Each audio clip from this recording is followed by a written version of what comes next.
شادی کے بعد اگر بیٹا والد کا جانشین ہو سکتا ہے تو بیٹی کیوں نہیں ہو سکتی؟ تو یہ بیسیکلی سر اس قسم کی نوعیت کی کانٹیکسٹ اس بات کا یہ ہے کہ جو سرکاری ملازمین ہوتے ہیں یا جن کی پرماننٹ نوکری ہوتی ہے اور جب وہ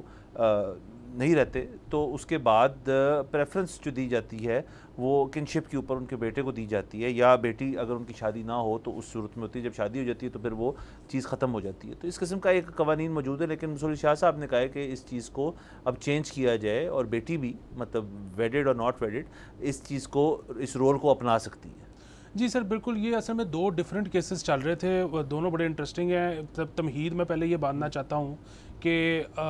میرا اگر اختیار ہو نا پاکستان کے سکولز کے کریکلم پہ، تو میں ہر سبجیکٹ کی ہر کتاب سے پہلے ایک کوٹ پبلش کروں، اور وہ یہ ہے کہ when life gives you lemon you make lemonade.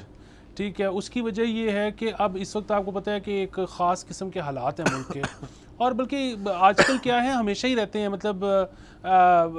کچھ جوڈیشری بہت زیادہ آزاد تو اس ملک میں رہی نہیں، سوائے جو افتخار چودھری صاحب کا یا ثاقب نثار صاحب کا دور تھا، اور اگین اس پہ تو میرے خیال میں اب سب متفق ہیں کہ وہ دور بھی کوئی اچھا نہیں تھا، جوڈیشری نے اپنا بہت انحراف کیا اس دور میں، لیکن بہرحال اس کے علاوہ اگر آپ دیکھیں گے تو کبھی جوڈیشری بہت زیادہ آزاد رہی ہی نہیں۔ سو اگین جس طرح سے آئی ایم شور کہ جو ججز ہیں ریسپیکٹڈ، ان کا بڑا دل کرتا ہوگا کہ جی وہ آئینی مسائل سنیں، وہ آئین کی انٹرپریٹیشن کریں۔ مطلب ظاہر ہے جو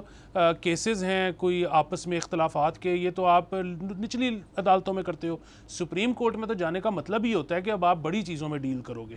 لیکن اب جب ایسی صورتحال نہیں ہے، مطلب کچھ ججز کو اجازت ہے کہ اب ایک علیحدہ سے عدالتیں بن گئی ہیں کہ جی وہی ڈیل کریں گی آئین سے، باقی جو ہے وہ اپیلیں دیکھیں ہائی کورٹس کی،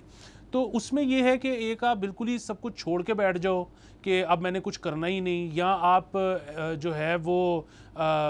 ہر وقت اس جستجو میں رہو کہ کسی طرح میں نے اس عدالت میں جانا ہے۔ اس سے بہتر یہ ہے کہ جو آپ کے پاس آئے نا، آپ اس کو بہتر سے بہتر انداز میں کرنے کی کوشش کرو۔ تو یہ میرے خیال میں یہ جو دو فیصلے تھے، یہ دونوں اس کی ایک کڑی ہیں، ہمیں خراج تحسین پیش کرنا چاہیے منصور علی شاہ صاحب کو۔ سو بنیادی طور پہ ایک کیس تو یہ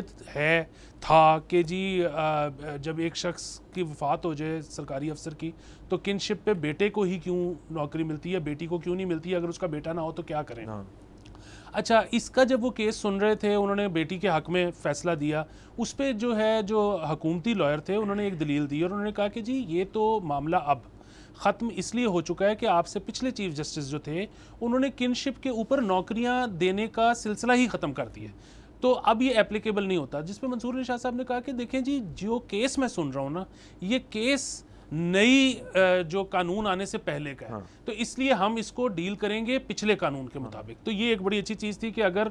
مطلب جس طرح بیٹا ہو سکتا ہے جانشین، اس طرح بیٹی بھی ہو سکتی ہے۔ اچھا، اس کے ساتھ ایک پیرلل دوسرا کیس بھی چل رہا تھا، اور وہ یہ تھا کہ ایک خاتون نے کیس کیا ہوا تھا کہ یہاں پر ایک سرکاری افسر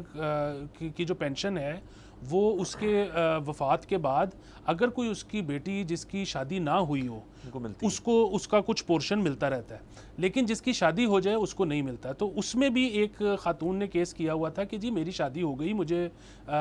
لیکن اب میری طلاق ہو گئی ہے، سو اب میرا کسی کے ساتھ نکاح نہیں ہے، تو جس طرح میری غیر شادی شدہ بہن کو حصہ ملتا ہے مجھے بھی ملنا چاہیے۔ تو اس پہ بھی انہوں نے یہ کہا کہ جی بالکل ٹھیک ہے، آپ کوالیفائی کرتی ہیں اور آپ کو یہ ملنا چاہیے، اور تب تک ملتا رہے گا جب تک آپ دوبارہ شادی نہیں کرتی۔ سو جب بھی کسی خاتون کی شادی ختم ہو جائے گی، اگر اس کے سرکاری والد کی پینشن آتی ہے تو اس کی وہ حقدار ہوگی۔